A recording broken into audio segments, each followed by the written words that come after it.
Sa ngalan ng Ama, ng Anak, at ng Espiritu Santo, sumainyong kapayapaan. Mga kapatid, aminin natin ang ating mga kasalanan upang tayo ay maging marapat gumanap sa banal na pagdiriwang.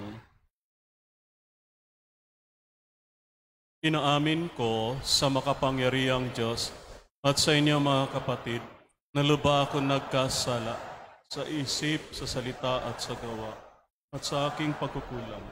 Kaya isinasamo ko sa mahal na Birheng Maria, sa lahat ng mga anghel at mga banal, at sa inyo mga kapatid, na ako'y panalangin sa Panginoong ating Diyos. Kaawaan tayo ng makapangyarihang Diyos, patawarin tayo sa ating mga kasalanan, at patubayan tayo sa buhay na walang hanggan.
Manalangin tayo. Ama namin makapangyarihan, ginagawa mong kami ay magkaisa ng kalooban. Ipagkaloob mong ang iyong mga utos ay aming mahalin. Ang iyong mga pangako ay hangarin naming tanggapin. Upang sa anumang pagbabago sa paligid namin, manatiling matatag ang aming loobin sa tunay na kasiyahang matatagpuan sa iyong piling. Sa pamagitan ni Jesucristo, kasama ng Espiritu Santo magpasawalang hanggan.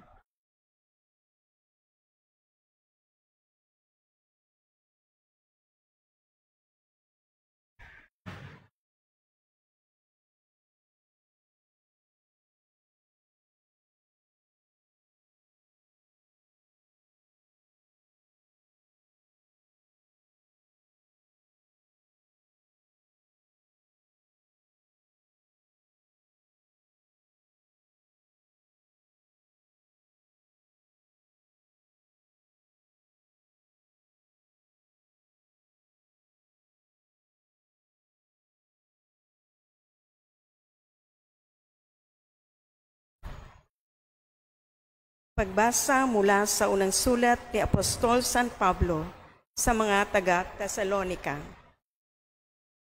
Tiyak na natatandaan pa ninyo, mga kapatid, kung paano kami gumawa at nagpagala araw-gabi para hindi kami maging pasanin ninuman. Samantalang ipinahayag namin sa inyo ang mabuting balita. Saksi namin kayo at gayon din ang Diyos na kami ay tapat, mabuti at ganap sa pakikitungo sa inyo ng mga sumasampalataya. Tulad ng alam ninyo, kami naging parang ama ng bawat isa sa inyo. Pinalakas namin ang inyong loob, inaliw kayo at hinimok na mamuhay ng tapat sa paningin ng Diyos, na humirang sa inyo upang makahati sa kanyang kaharian at kalwalhatian. Ito pa ang lagi naming ipinagpapasalamat sa Diyos.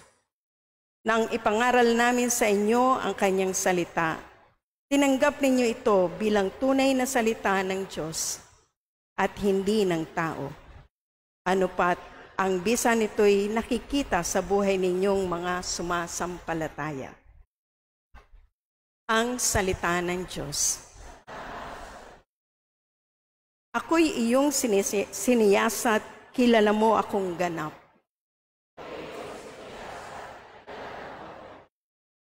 Saan ako magpupunta upang ako'y makatakas? Sa banal mong espiritu'y hindi ako makaiwas. Kung langit ang puntahan ko, pihong ika'y naroroon. Sa Sheol ay naroon ka, kung doon ako manganganlong.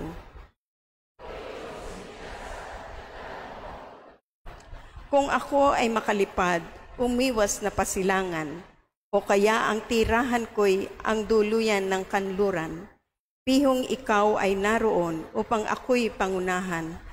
Matatagpo kita roon upang ako ay tulungan. Kung ang aking pagtaguan ay ang dilim na pusikit, madiling para ang gabi ang liwanag sa paligid, maging itong kadiliman sa iyo ay hindi dilim, at sa iyo yaong gabi parang araw na maningning.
Sumainyo ang Panginoon.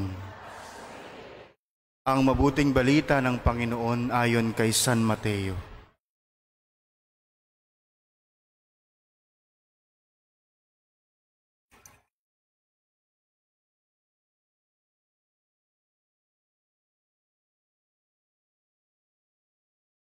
Noong panahong iyon, sinabi ni Jesus, "Sa aba ninyo, mga eskriba at mga pariseyo, mga mapagpaimbabaw, ang katulad ninyo ay mga libingang pinaputi, magaganda sa labas, ngunit sa loob ay puno ng kabulukan at buto ng mga patay.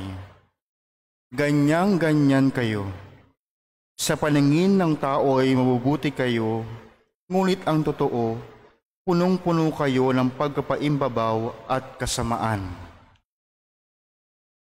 Sa aba ninyo, mga eskriba at mga pariseyo, mga mapagpaimbabaw, ipinagtatayo ninyo ng mga libingan ang mga propeta at ginagayakan ang mga puntod ng mga taong namuhay ng matuwid.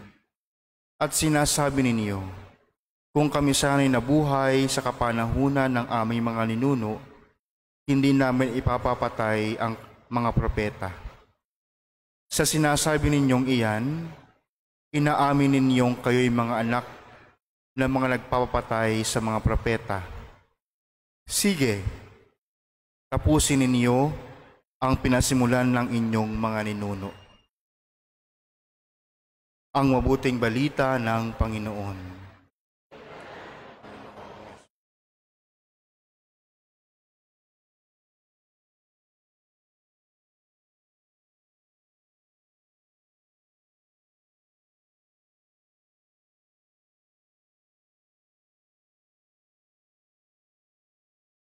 Brother priest, Reverend Deacon, members of the consecrated life, brothers and sisters in the Lord, a pleasant morning again to each and everyone. Good morning.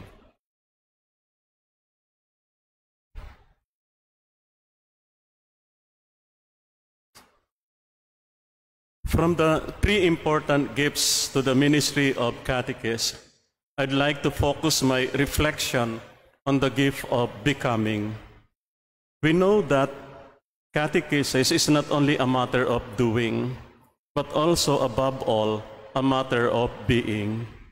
It is easy to perform a task, but it is difficult to live what we are teaching. Pope Francis himself, in his message to the Third International Congress of Catechists, would affirm this call. He says, and I quote, "Never tire of being catechist, not of giving a lesson of catechesis, but rather a living experience of the faith that each of us feels the desire to transmit to the next generation." End of quote. The Vatican document, Evangelii Nuntiandi, also underlines that the world today listens more to witnesses than teachers. And if they listen to teachers, it is because they are witnesses. End of quote. To be witness to the faith is the challenge given to every baptized. But it is, above all, a call to all of us who are directly responsible in the work of evangelization. If we continually grow in our faith, then the better equipped we are in accompanying those who are entrusted in our care to grow in their faith also. We really cannot give what we do not have. We really need to respond to the grace from God in our resolve to follow Jesus more closely, and to love Him more dearly. This is the reason why the ongoing formation of catechists, of consecrated persons, and of the ordained is really important. The weekly ongoing formation of catechists allow them to grow not only in their knowledge and skills, but also on their values and attitudes. This weekly ongoing formation, which is also in many ways like Bible sharing, thematic group discussions, group reflections, among others, is like a weekly self-examination where we are able to look deeply in ourselves and identify which among our attitudes and behaviors need transformation. For this matter, I would like to lead you back to the leading question on the gift of becoming, which was one of the topics for discussion. This is one of the questions drawn out from our group reflections. I quote, "Drawing from your catechetical formation experiences, what do you consider as important dispositions, character, and values in becoming a good catechist?" End of quote. Let us recall in our catechetical apostolates a number of experiences that when we go to the public elementary schools in particular, the kids would rush to us as we are approaching the school building where we are going to teach. How many of these children would exhibit a feeling of joy upon seeing us? They are perhaps joyful, not because they are freed from the academic burden brought about by the rigors of academic works, but above all, it is because they have seen in us the person whom they can trust to, someone who exhibits kindness and care for them. And with this, we can go deeper from something we have shared during the activity yesterday and the other day. And this is on this particular topic. And ask ourselves, what exactly do I consider as important dispositions, character, and values in becoming a good catechist on the personal note? And what are those traits and characteristics that I possess which could help me in being a witness of faith? Let us turn our attention to the gospel reading today. Jesus calls the Pharisees and the scribes as hypocrites because of their superficiality in the experience or exercise of faith. Jesus calls their attention on a double standard of living, where they perform only what the religious laws demand of them, and merely pretending on being holy persons, which they are actually not. Jesus compares them to whitewashed tombs, which are beautiful outside, but inside are full of dead bones and every kind of filth.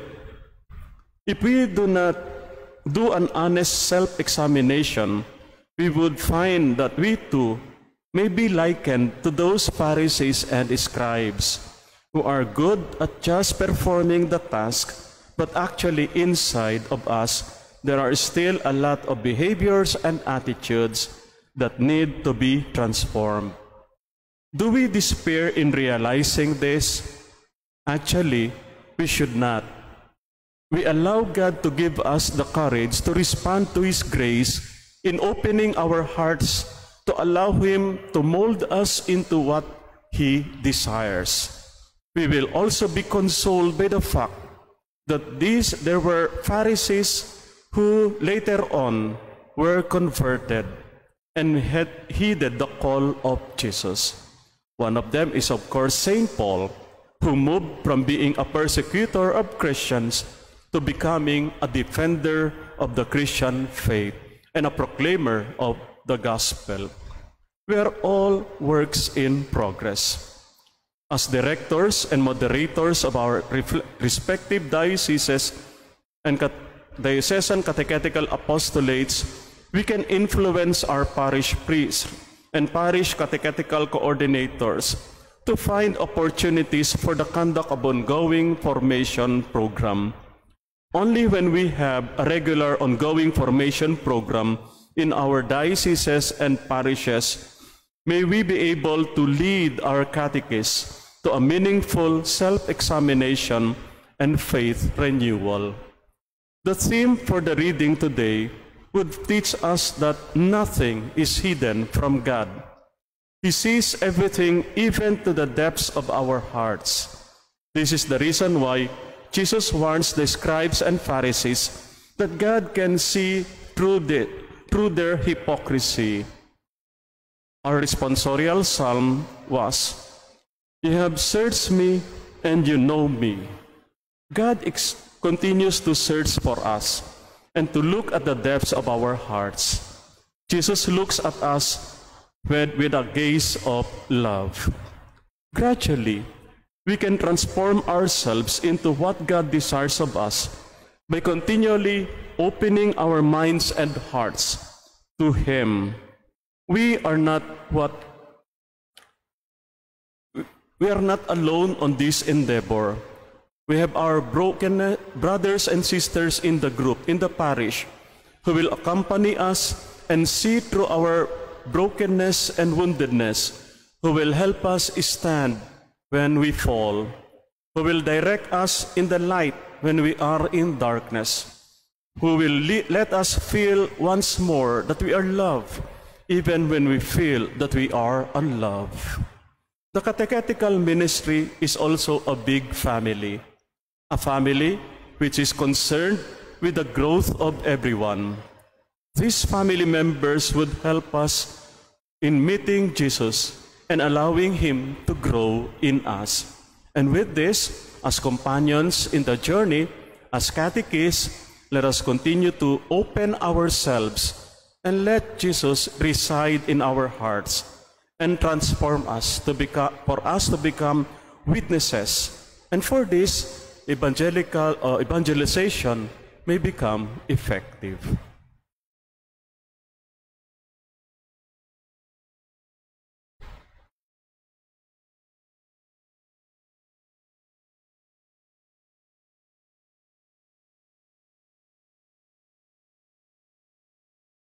Please all stand.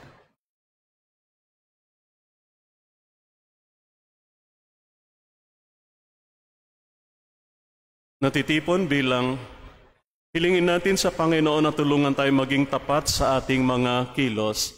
Itutugon natin sa bawat kahilingan ay, Panginoon, basahin mo ang aming mga puso at tugunin mo kami. Ulitin natin, Panginoon, basahin mo ang aming mga puso.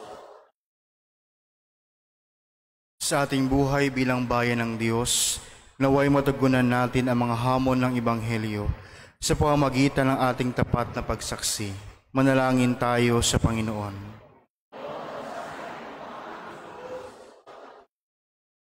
Atin nawang maiwasang gumawa ng mga bagay dahil lamang sa ating pagnanasang tumulad sa karamihan o dahil sa ating pagkukunwari. Manalangin tayo sa Panginoon.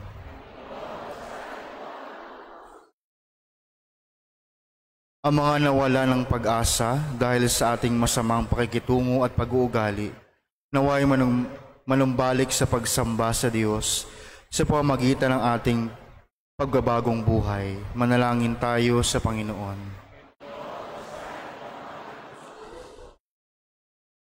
Ang mga may sakit naway makita ang mapagpagaling na kamay ng Diyos sa kanilang mga dinaranas na mga pagsubok at paghihirap. Manalangin tayo sa Panginoon.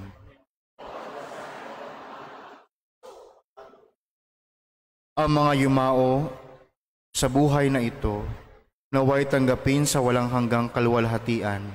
Manalangin tayo sa Panginoon. Tugunin mo kami. Ama, tulungan mo kaming sambahin ka ng may katapatan sa aming puso at makalapit kami sa iyo sa Espiritu at sa katotohanan. Hinihiling namin ito sa pamagitan ni Kristong aming Panginoon.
Manalangin kayo mga kapatid, upang ito ating paghahain ay kalugdan ng Diyos Amang makapangyarihan.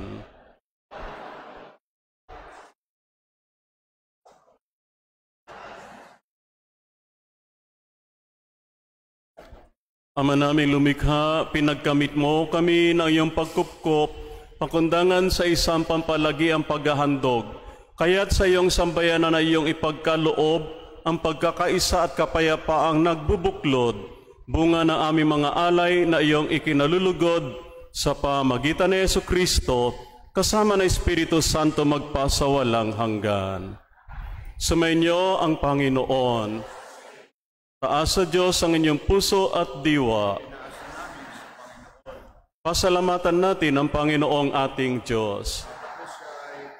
Ama namin makapangyarihan, tunay ngang marapat na ikaw ay aming pasalamatan sa pamagitan ni Jesucristo na aming Panginoon. Utang na loob ang nagbubunsod upang gunitain ang kamatayan niya para kami ay buhayin. Pagtitiwala ang sanhi na ligayang di malilimot sa pagkabuhay niyang sa amin ay kaloob. Pag-asa ang dahilan ng pagiging handa para sa pagbabalik niyang totoong dakila. Kaya't kaisa ng mga anghel na nagsisiawit ng papuri sa iyo, nang walang humpay sa kalangitan, kami ay nagbubunyi sa iyong kadakilaan.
Ama naming banal, ikaw ang bukal na lahat ng kabanalan, kaya't sa pamagitan ng iyong Espiritu gawin mo ang banal ang kaloob na ito, upang para sa amin ay maging katawan at dugo ng aming Panginoong Hesukristo. Bago niya pinagtiis ang kusang loob na maging handog, nawa kanya ang tinapay, pinasalamatan kanya, pinaghati-hati niya yon, iniabot sa kanya mga alagad at sinabing, tanggapin ninyong lahat ito at kanin. Ito ang aking katawan na ihahandog para sa inyo.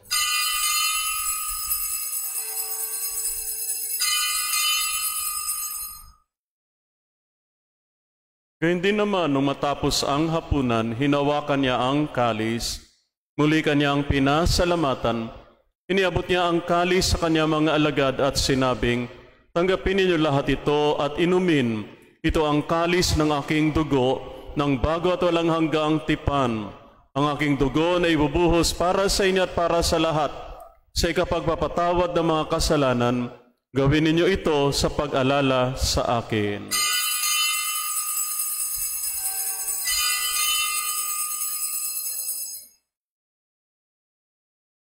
Ipagbunyi natin ang misteryo ng pananampalataya.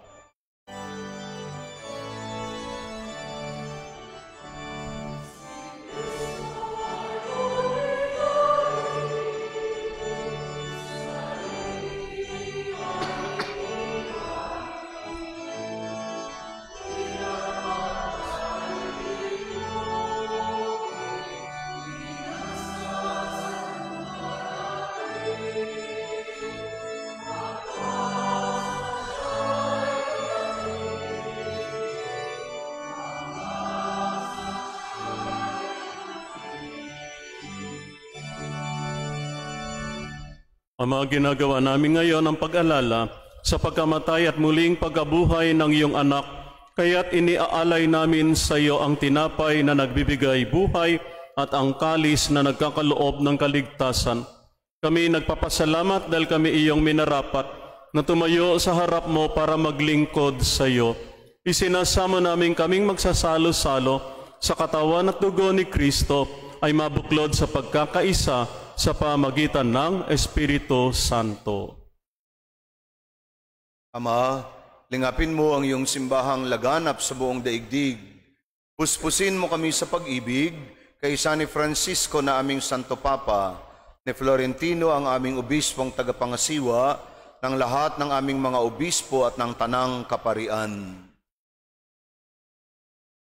Alalahanin mo rin ang mga kapatid naming nahimlay, ang may pag-asang sila'y muling mabubuhay, gayon din ang lahat ng mga pumanaw. Kawan mo sila at patuloyin sa iyong kaliwanagan. Kawan mo't pagindapatin kaming lahat na makasalo sa iyong buhay na walang wakas. Kaysa ng mahal na Birheng Maria, Ina ng Diyos, ni San Jose, ang matapat niyang esposo, kaysa ng mga apostol at ng lahat ng mga banal na namuhay dito sa daigdig ng kalugod-lugod sa iyo. May pagdiwang nawa namin ng pagpupuri sa ikararangal mo sa pamagitan ng iyong anak at aming Panginoong Hesukristo.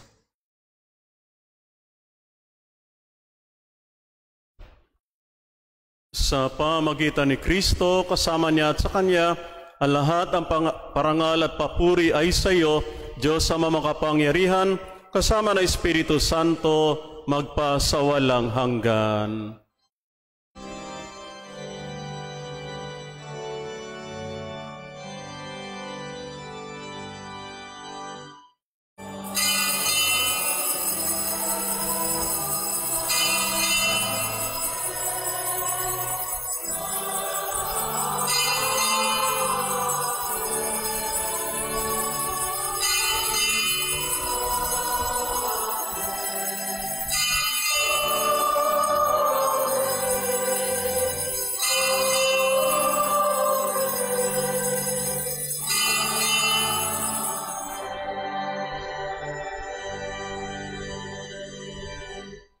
Sa tagubilin ng mga nakagagaling na utos at turo ni Jesus na Panginoon natin at Diyos, ipahayag natin ng lakas loob.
Hinihiling namin kami iadya sa lahat na masama, pagkalooban ng kapayapaan araw-araw, iligtas sa kasalanan at ilayo sa lahat ng kapahamakan.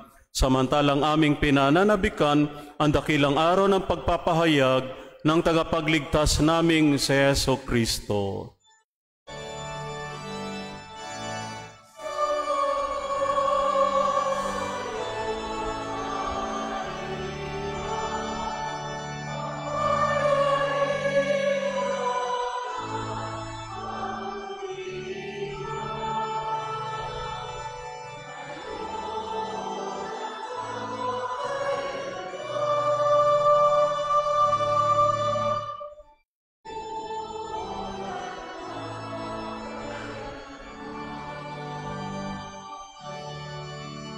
Panginoong Jesucristo, sinabi mo sa iyong mga apostol, kapayapaan ang iniiwan ko sa inyo.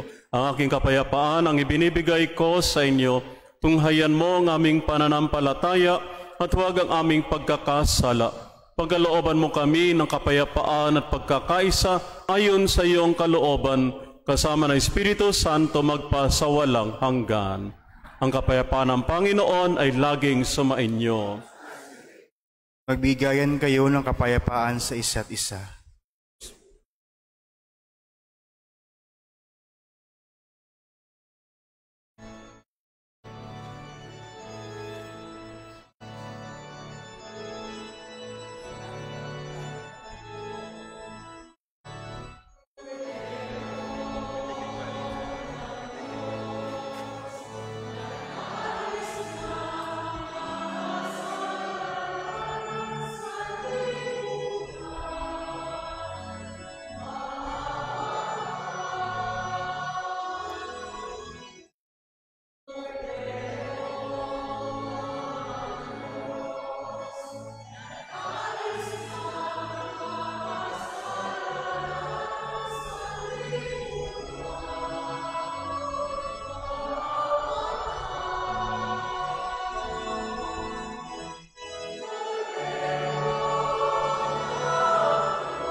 Ito ang kordero ng Diyos. Ito siya nag-aalis ng mga kasalanan ng sanlibutan. Mapalad ang mga inaanyayahan sa kanyang piging. Panginoon, di ako karapat-dapat na magpatuloy sa iyo. Ngunit sa isang salita mo lamang ay gagaling na.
Manalangin tayo.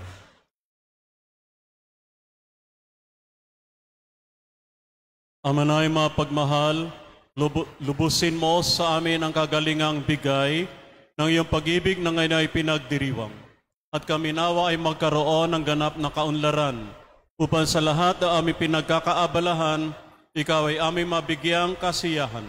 Sa pamagitan ni Jesucristo, kasama ng Espiritu Santo magpasawalang hanggan.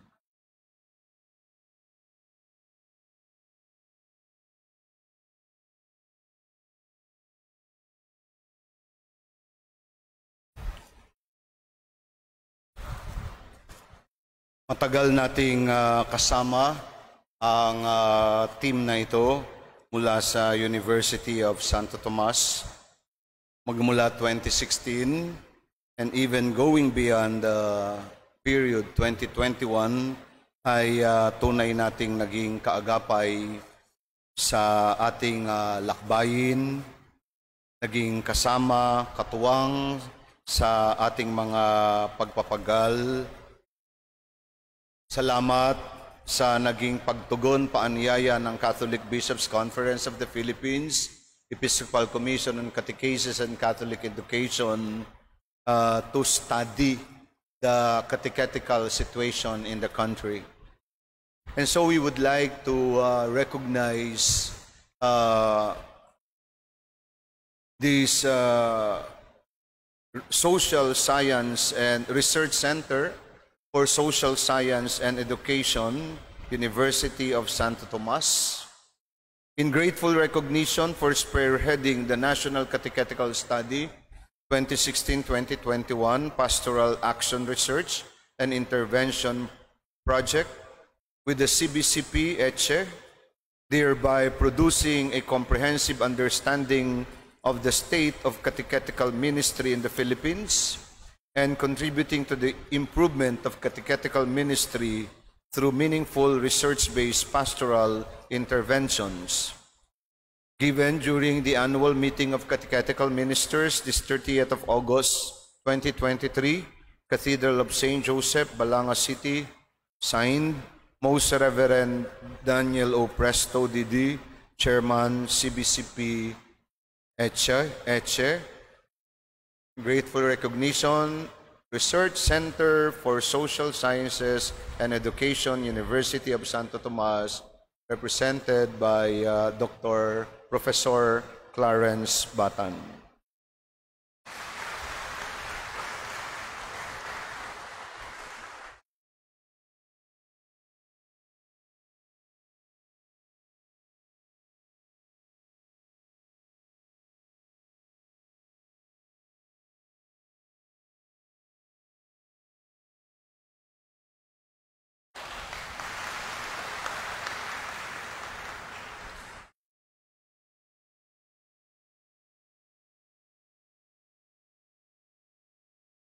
Talagang kilalang kilala na ng mga catechetical ministers si Dr. Clarence Batan. Ang haba na natin siyang naging kasama at ito na marahil ang pagkakataon, sana hindi pa. Pero tapos na ang NCS 2016-2021 PARI Project. And so the Certificate of Appreciation is given to Professor Clarence M. Batan, PhD, for sharing his invaluable time and inspiring the delegates of the annual meeting of Catechetical Ministers 2023, revitalizing the gifts of being, becoming, and belonging to the Ministry of Catechists, given this 28 August 2023, Crown Royal Hotel, Balanga City, Bataan. Signed, Most Reverend Daniel O. Presto, D.D.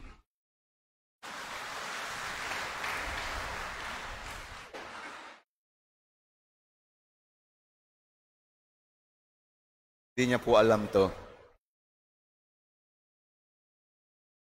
At huwag ka nang bababa, Doc.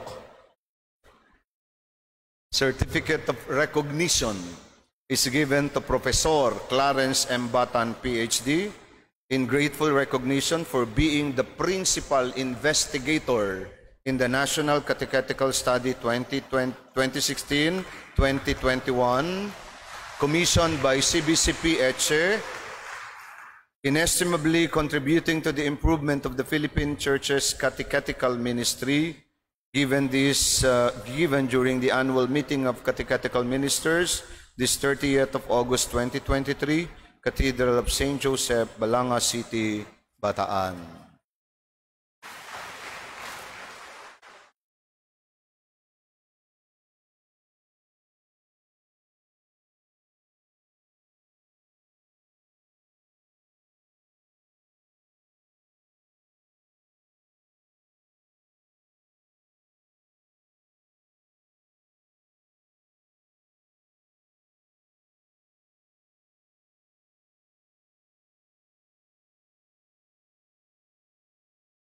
Marami daw siyang i-display na plaque.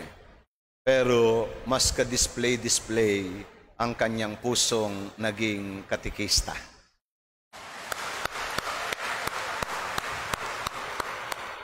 Walang kamalay-malay sa gawain ng mga katikista,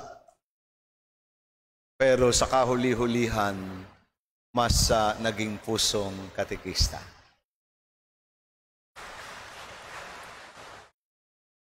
At this juncture, may I call on the newly formed CBCP Etche Advisory Council from the Episcopal Province of Cáceres, Father Raymond Pajardo here.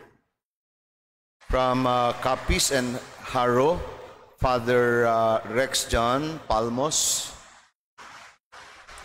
From the Episcopal Province of Cotabato, Father Ramil Nereo. From the Episcopal Province of Lingayen Dagupan, Father Jasper Hebron. From the Episcopal Province of Tuguegarao, Father Joel M. Reyes. From the Military Ordinariate of the Philippines, Virginia S. Aviles. From the Episcopal Province of Osamis, Father Leo Gilbero. From the Episcopal Commission of Province of San Fernando, Evelyn V. Chavez.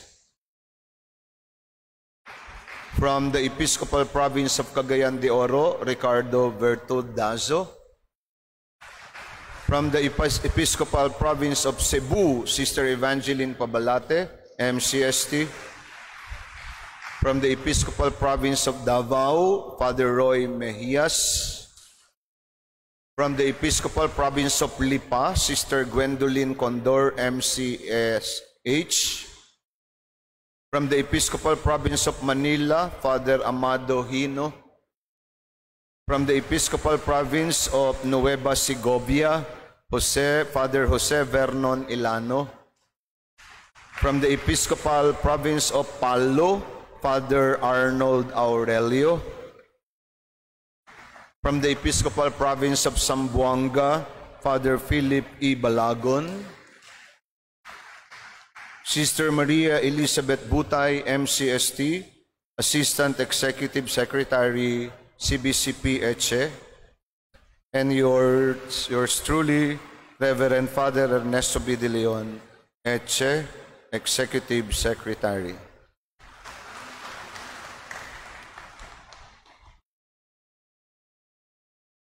And now, may I ask you to all stand.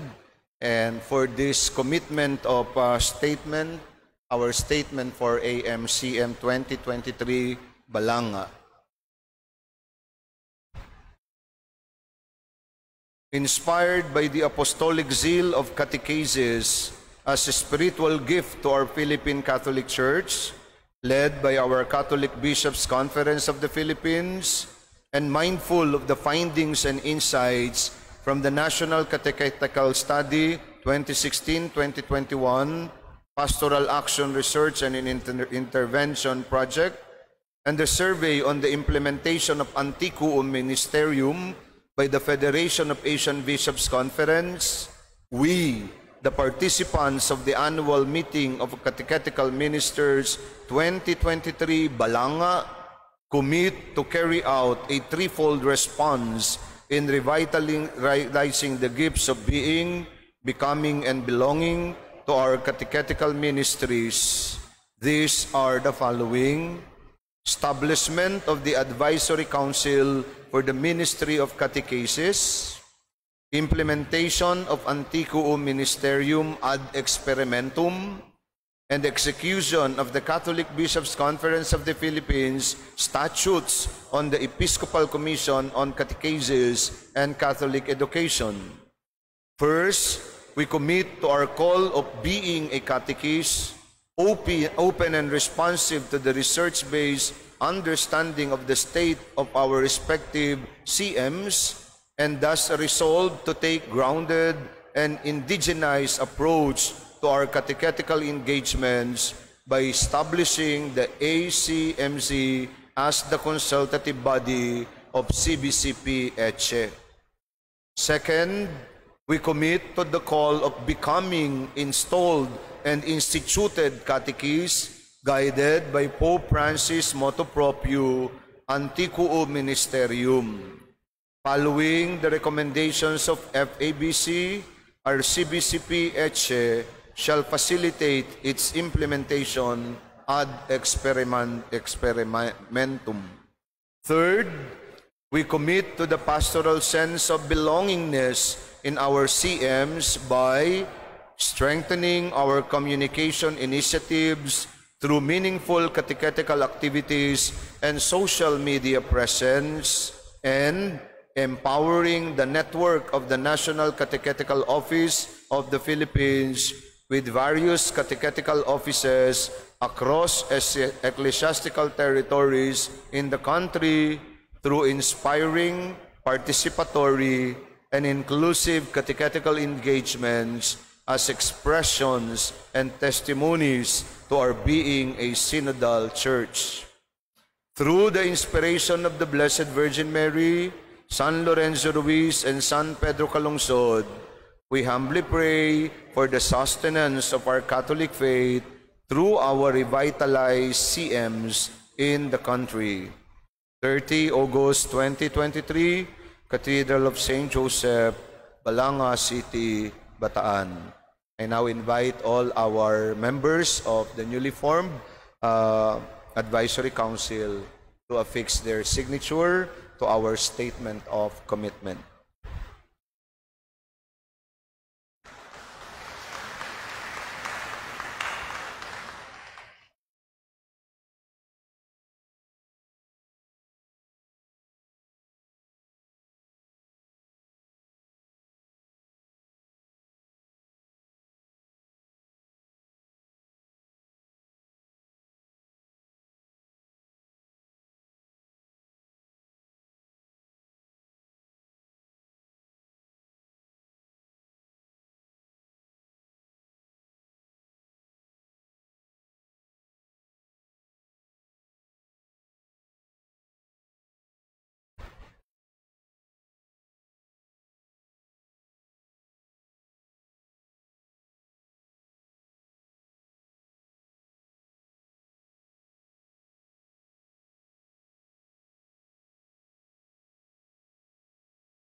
And of course, our beloved chair, Most Reverend Daniel O. Presto.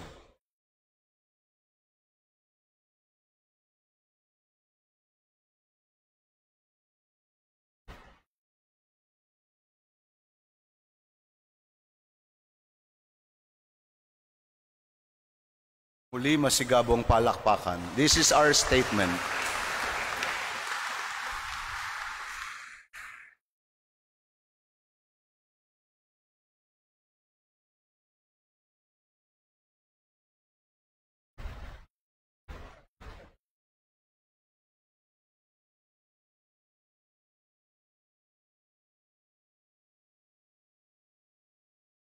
Okay, maraming salamat, Balanga. Thank you, Fathers. Pagdasal niyo po sana ang ating bagong advisory council. At sa kauli-hulihan, kailangan ng pasasalamat sa ngalan ng ating CBCP Chair. Kasama niya ay nagpapasalamat kami ni Sister Elizabeth sa pamunuan ng Cathedral of St. Joseph kay Father Noel. Thank you, Father Noel, for allowing us the use of the cathedral, for the cathedral staff. Thank you so much. Salamat sa ating MVMG. Ayan, pangalawa na. Father Butler, thank you very much. Sa ating Ministry of Altar Servers, sa ating canticle choirs, thank you. At kung sino-sino pang choir groups, thank you.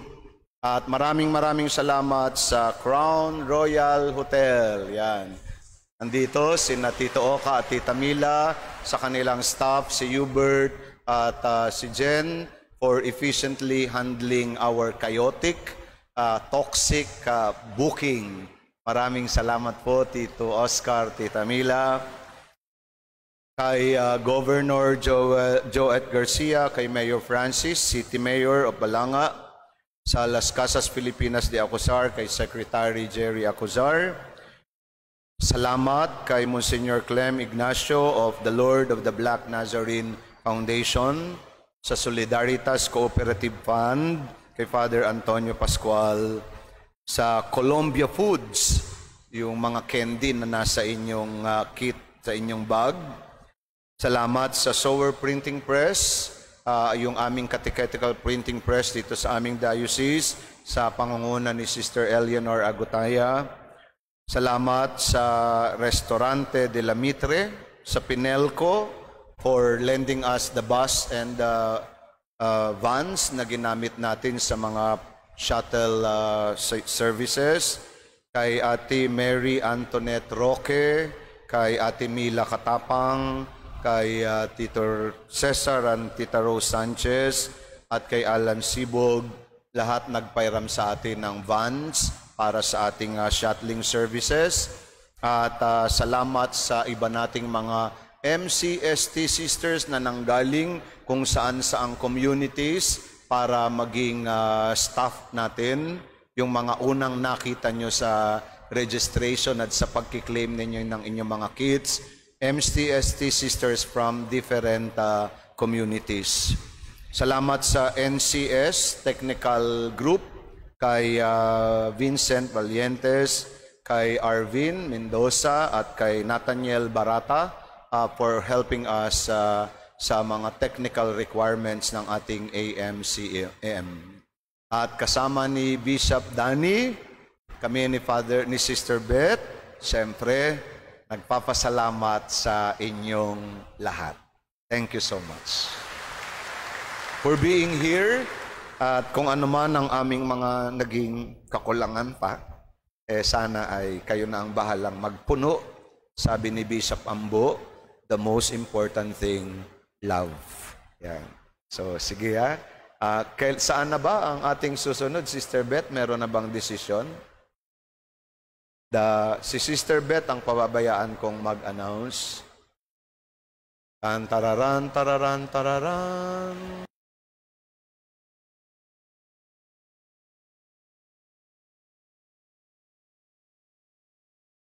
Dali, meron tayong advisory council to help us for the AMCM 2024. at ang napili ng mas nakararami for AMCM 2024 ay, akin na yung envelope,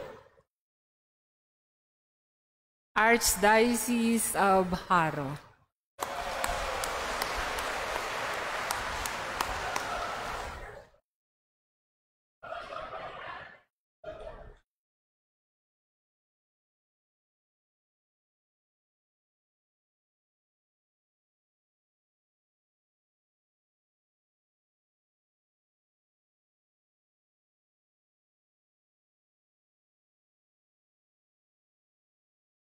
Sumainyo ang Panginoon at pagpalain kayo ng mga pangyarihang Diyos, Ama, Anak, at Espiritu Santo. Tapos na ang misa, taglayin ninyo sa inyong pag-alis ang kapayapaan ni Kristo.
We will all go back to the hotel for our lunch. And from there, home sweet home.